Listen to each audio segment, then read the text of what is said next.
안녕하세요. 진맥이입니다. 오늘은 위가 안 좋으면 얼굴이 왜 시커매지는지 그 이유에 대해서 설명을 해드리도록 할게요. 한의학에서 얼굴은 위장의 영화로움을 반영한다고 해서 여러 번 강조를 하고 있습니다. 그 이유는 실제로 한의학 이론과도 밀접한 연관이 있는데요. 한의학에는 총 12개의 경맥이 우리 몸을 흐르고 있습니다. 경맥은 총 이와 같고요. 이 중에서 우리 몸에서 유일하게 얼굴 쪽을 많이 돌아다니는 경맥이 하나 있습니다. 그게 바로 무엇이냐 하면 바로 위장 경맥입니다. 바로 우리가 족양명 위경이라고 부르는 바로 이 경맥이 얼굴 쪽에 아주 집중되어 있는데요. 실제로 안면에 중요한 혈자리 몇 자리를 이렇게 지압을 한다거나 자극을 해주면 순식간에 붓기가 줄어든다든가 안색이 개선되는 효과를 우리가 즉각적으로 볼 수 있는데 로컬 한의원에서도 가끔 보셨을 겁니다. 동안침이라든가 뭐 미소침 이런 것들에 적용하는 원리는 혈자리랑 그다음에 안면의 근막을 자극을 해서 피부의 톤과 그다음에 주름을 좀 개선시키는 그런 효과를 얻을 수 있도록 이제 치료를 하는 하나의 방법인데요. 문제는 아무리 이렇게 혈자리만 자극한다고 해서 진짜 얼굴이 환해지지만은 않는다는 거죠. 양방에서도 성형이나 시술을 아무리 해도 개인마다 차이가 있는 것은 개인적으로 내부적으로 피부 재생인자가 발현되는 게 또 달라지고 염증 회복 속도도 달라지는 게 바로 그 결과에 영향을 끼치는데요. 한의학에선 바로 무엇을 보고 있느냐 하면 바로 위장에 포커스를 맞추고 있습니다. 왜 위장의 기능이 얼굴의 안색과 연관이 되는지 설명드릴게요. 우리의 피부는 먹는 것과 연관이 매우 깊습니다. 피부에 염증이 생기는 것도 실제로 외부에서 들어온 음식물 중에 몸에 잘 맞지 않는 것이 있을 때 발현되는 경우도 있고요. 그리고 또 두 번째는 한의학에만 있는 병명인데 아주 중요합니다. 별표 땡땡인데요.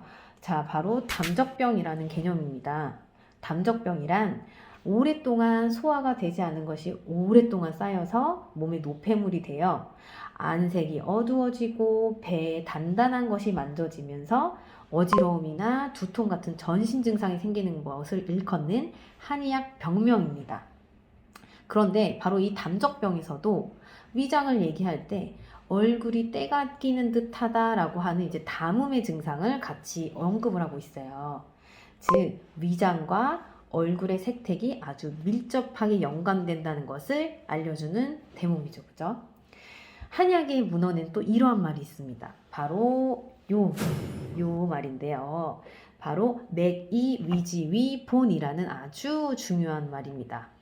이 말의 뜻은 뭐냐면 진맥을 우리가 볼 때는 위의 기운이 어떤지를 살피는 것이 가장 근본이 된다라는 뜻인데요. 이것을 통해서도 우리가 위가 얼마나 중요한지를 알 수 있습니다. 다음으로는 한의학의 아주 기본이 되는 오장육부. 오장육부 여러분 알고 계시나요? 오장육부를 얘기할 때 간신, 비패, 신 이렇게 얘기를 하는데 여기서도 간신, 비패, 신에 또 각각의 대응이 되는 우리 육부라고 하는 장기가 각각 속해집니다. 그때 우리가 어떻게 보냐면 담, 소장, 위, 대장, 방광 이런 순으로 배열이 되는데요. 바로 가운데에 바로 위와 비를 배속을 한다는 거죠. 즉 이렇게 가운데에 배속하는 것 또한 얼마나 위장이 중요한가를 보여주고 있는 한의학의 한 대목이라고 볼 수 있겠습니다. 자, 이제 피부가 칙칙해지면 무엇을 가장 먼저 신경 써야 되는지 아시겠죠? 위장을 가장 첫 번째로 보고 관리를 해야 합니다. 자, 이제 마지막으로 체질별로 가장 구하기 쉬운 위에 좋은 음식들 딱 두 가지만 알려드리고 마무리를 할게요. 첫 번째는 양배추입니다. 많은 분들이 양배추가 위장에 좋다는 건 알고 계시는데요. 흔히 요즘에 카베진을 많이 드시고 계시죠.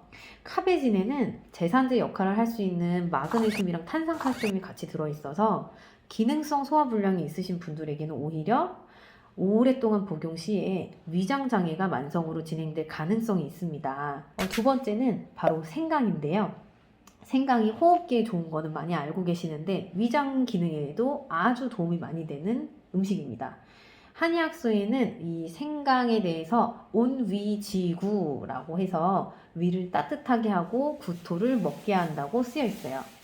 실제로 미국이나 유럽에서는 시시크라고 해서 멀미가 있을 때 생강을 이용한 뭐 진저 파우더라든가 혹은 음료 혹은 뭐 타블릿 정 같은 거 이런 것들을 많이 이용하고 있습니다. 자, 근데 양배추와 생강이 모든 사람한테 잘 맞지는 건 아니겠죠. 바로 양배추와 생강은 어느 체질에 가장 적합한 식품인지 마지막으로 알려드리자면 양배추는 바로 금체질, 금양 체질과 금음 체질에 적합한 식품입니다. 그 다음에 생강은 어느 체질에 가장 좋은 음식이냐? 바로 수체질, 수양 체질과 수음 체질에게 가장 좋은 위에 좋은 음식이라고 보시면 되겠습니다.